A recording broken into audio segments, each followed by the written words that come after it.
Pakcik Hafiz tahu ke 10 rakaat mereka berapa lama ketika mereka solat berjemaah? Baik, kalaulah ia lama, Pakcik Hafiz tahu bahawa Nabi SAW telah solat beberapa rakaat tanpa menentukan bilangan rakaat.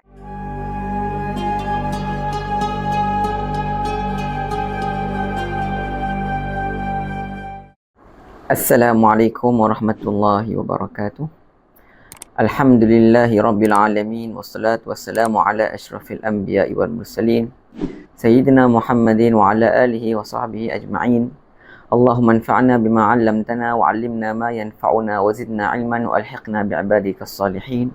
Rabbi shrah li sadri wa yassir li amri wa hlul 'uqdatam min lisani yafqahu qawli, amma ba'du. Alhamdulillah, tuan-tuan dan puan-puan dan para penonton yang dirahmati Allah sekalian, kita bertemu lagi dalam sesi jawapan kepada kritikan yang telah diajukan oleh pakcik kita, Pakcik Hafiz Hadahullah Subhanahu wa ta'ala. Jadi dia telah sebut dalam videonya tentang tarawih 10 rakaat dan ia terkait dengan Jabatan Mufti Negeri 9. Dan dia kata ada 9 soalan kepada Jabatan Mufti. Pertama dia kata dalam mazhab Syafi'i dikatakan bahawa qaul mu'tamad solat tarawih 20 rakaat campur 3.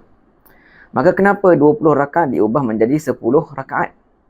Dan bila diubah, apakah ia termasuk erti kata dah keluar mazhab? Sebab mazhab Syafi'i 20 rakaat. Baik, jadi saya nak beritahu kepada Pakcik Hafiz bahawa ia tidak keluar daripada mazhab Syafi'i.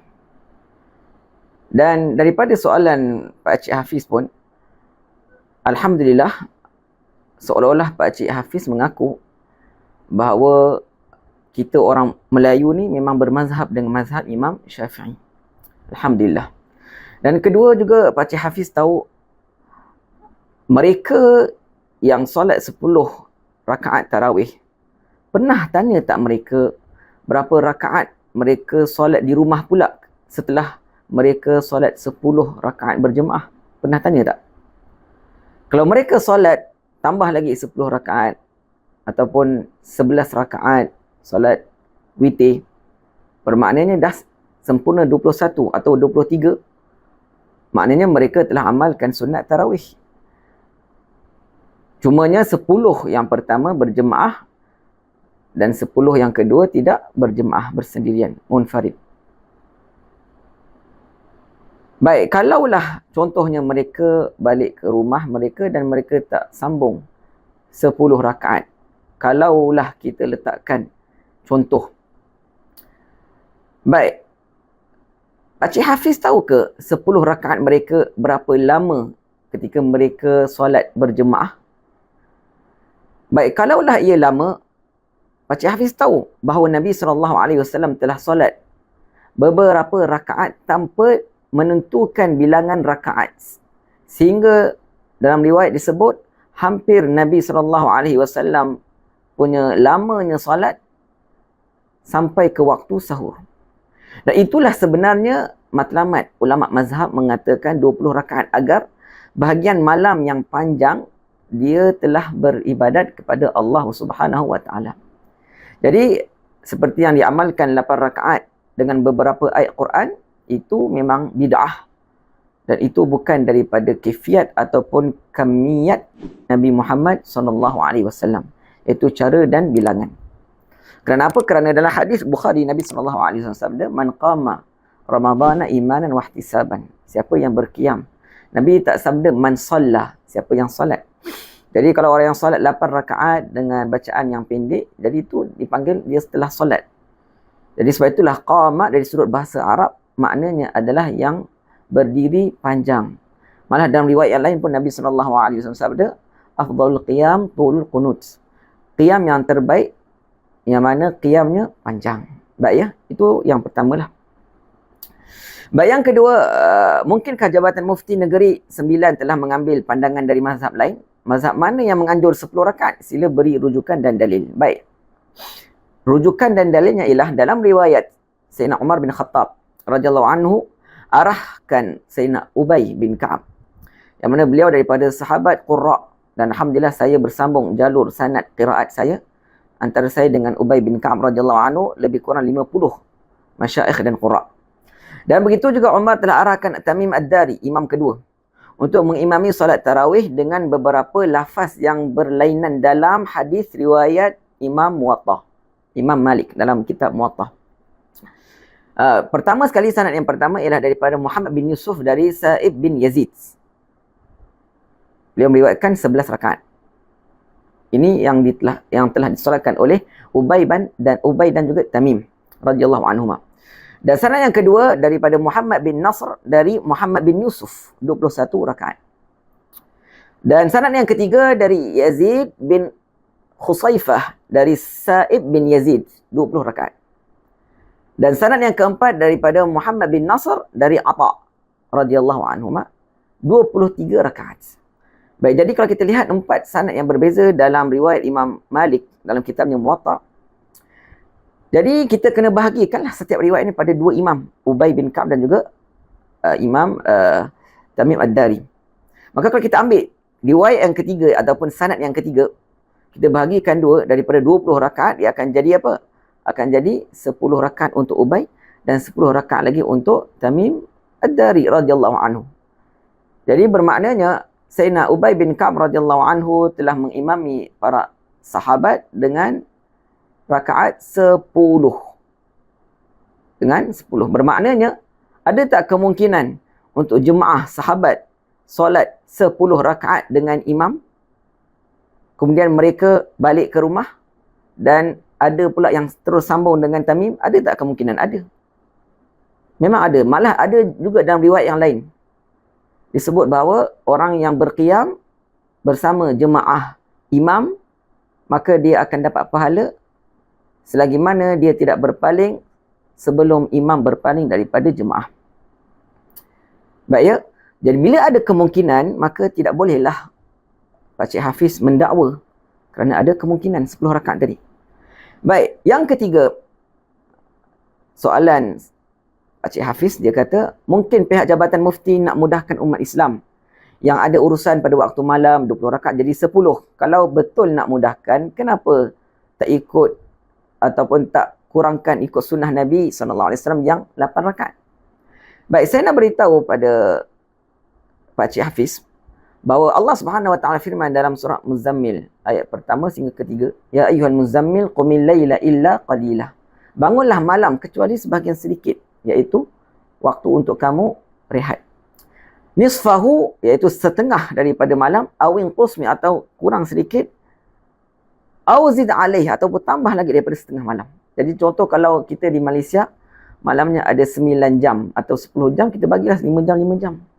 Jadi sebab itulah saya dah beritahu tadi daripada awal bahawa 8 rakaat dengan beberapa ayat itu memang bukan sunnah, malah ia adalah satu bid'ah. Kerana apa? Kerana Allah pun sendiri sebut dalam surah Muzammil. Kemudian dalam ayat yang sama, dalam surah yang sama, ayat ke-20, inna rabbaka ya'lamu annaka taqumu adna min thulutsayil lail. Bangun kurang daripada 2/3 malam. Nisfahu wa thulutsahu, atau setengah daripadanya atau 1/3 daripadanya. Wa ta'ifatun minal ladzina ma'ak, dan ada juga jemaah bersama dengan engkau. Baik, kenapa ada pembahagian yang berbeza? Kerana ayat yang sama, alima an sayakunu minkum marda, sebab ada orang yang sakit. Wa akharun yadribuna fil ard, ada yang musafir. Yabtaghuna min fadlillah, mencari rezeki. Wa akharuna yuqatiluna fi sabilillah, ada yang mujahidun, berperang. Jadi mereka semua ada daripada maslahat dan keperluan masing-masing, dan semua tak mampu untuk nak semuanya solat setengah malam contoh. Jadi sebab itulah Allah bahagikan beberapa pembahagian daripada malam untuk berqiyamul lail. Jadi daripada ayat di sini sangat jelas bahawasanya sunat untuk kita berqiyam ataupun solat tarawih ialah mengikut daripada kadar malam yang panjang. Bukan rakaat tu sendiri, bukan bilangan tu sendiri, tetapi panjangnya tempoh kita berqiyam. Jadi sebab itulah dalam Nailul Awtar, Imam Syawkani rahimahullah berkata tiada sunnah yang mengkhususkan bilangan rakaat tarawih.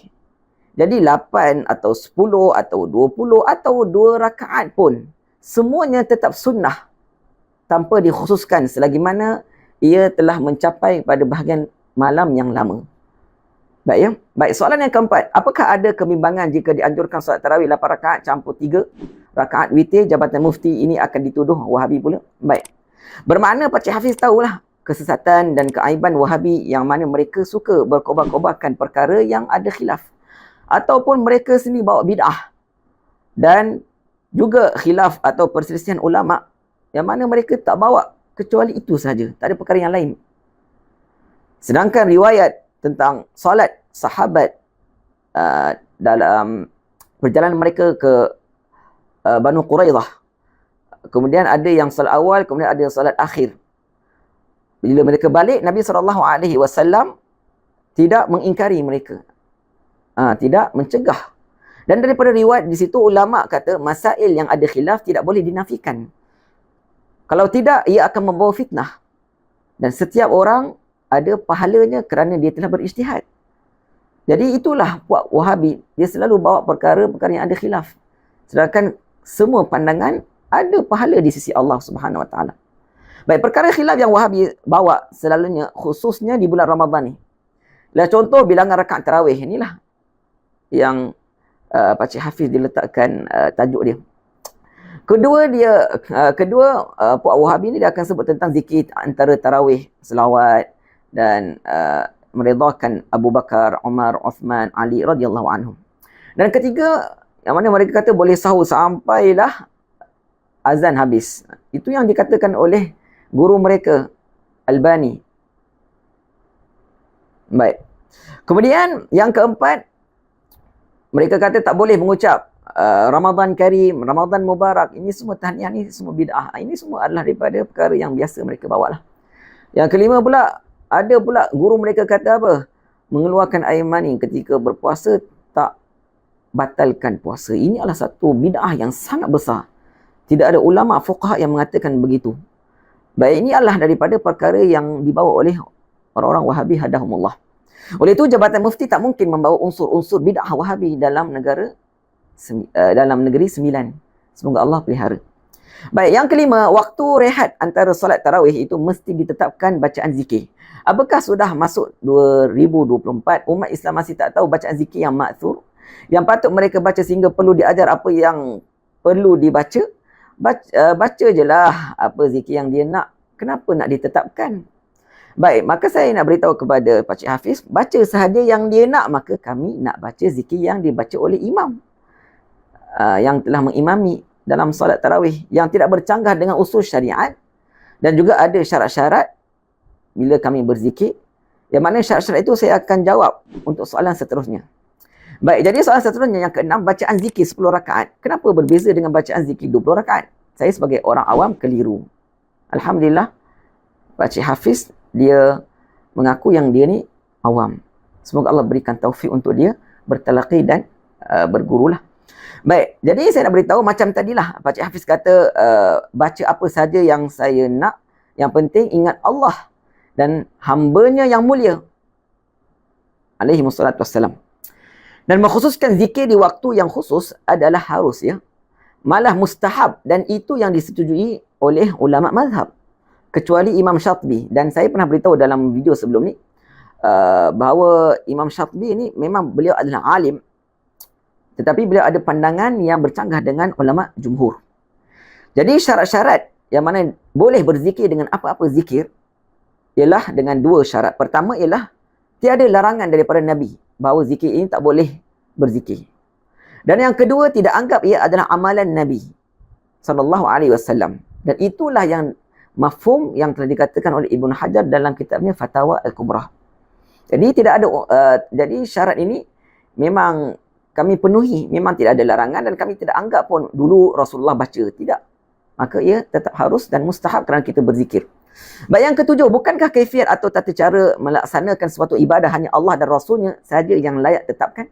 Sejak bila kita manusia ini ada kebebasan untuk tetapkan kaifiat? Betul. Betul. Saya nak beritahu Pakcik Hafiz. Macam Ibn Taymiyah rahimahullah, seperti yang disebutkan oleh anak muridnya Ibn Qayyim dalam kitab Miftah Darus Sa'adah. Yang mana Imam Ibn Taymiyah, dia kata, sesiapa yang beristiqamah membaca Ya Hayyu Ya Qayyum, Bi Rahmatika Astaghith, Aslih Li Sya'ni Kullah, 40 kali, maka Allah akan hidupkan hatinya dan tidak matikannya. Maka kaifiat ni Syekh Ibn Taymiyah datangkan dari mana? Maka apa yang kami buat, semuanya di bawah ayat yang umum. Surah Al-Baqarah 152. Fadhkuruni azkurkum. Ingatlah aku akan ingat engkau. Baik, soalan yang ke-8, bila nak mula solat, imam atau Bilal akan sebut sekian-sekian. Kenapa tak iqamat Kenapa iqamat hanya terbatas pada solat fardu? Maka saya nak beritahu, terbatas pada solat fardu sahaja seperti mana dikatakan oleh Syekhul Islam Zakaria Ansari dalam kitabnya Asnal Matalib.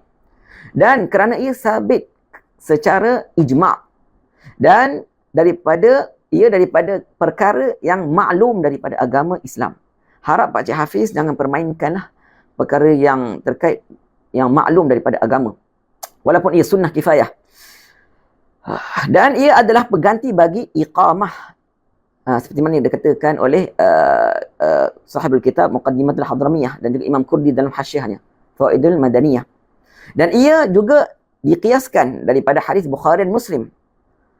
Ketika Nabi SAW arahkan sahabat untuk panggil untuk solat gerhana, maka Nabi sabda as-salatu jami'ah. Nabi ajarkan kepada sahabat.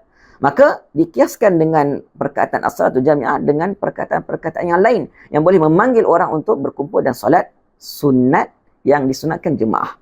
Itu yang dikatakan oleh Ibn Hajar dalam Minhajul Qawim. Baik, kemudian soalan yang ke-9, kenapa tak ada selawat dalam zikir-zikir itu? Maka ini yang macam saya katakanlah tadi, bahawa Puak Wahabi memang hanya sibuk dengan perkara yang ada perselisihan untuk menyebabkan fitnah saja. Ingatlah Allah dan takutlah Allah, sama ada selawat atau selain daripadanya. Jumpa lagi. Wa akhiru da'wana alhamdulillahi rabbil alamin.